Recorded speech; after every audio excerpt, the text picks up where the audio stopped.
A simple microscope uses a converging lens of small focal length.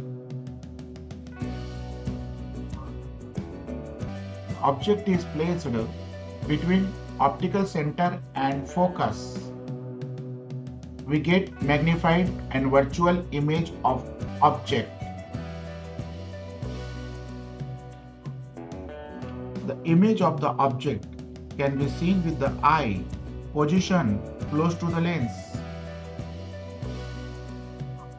If u is the object distance and v equals to image distance, then linear magnification of the object m equals to v upon u equals to 1 plus d upon f, where d is nothing but least distance of distinct vision and f equals to focal length of the lens.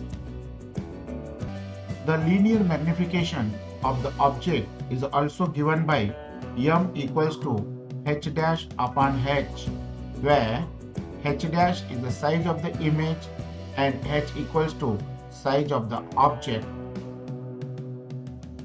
Applications of simple microscope: to study microscopic organisms such as algae, fungi, etc. To read small letters in books.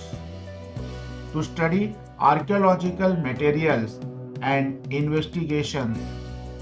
For palm reading by palmists and astrologers. By watchmakers to examine small parts of watch while repairing. Disadvantages of simple microscope: low magnification and limited use. Only single lens is used, hence magnification cannot be improved. Low resolution, hence difficulty in getting small details. Blurry images of three-dimensional objects, hence limited contrast.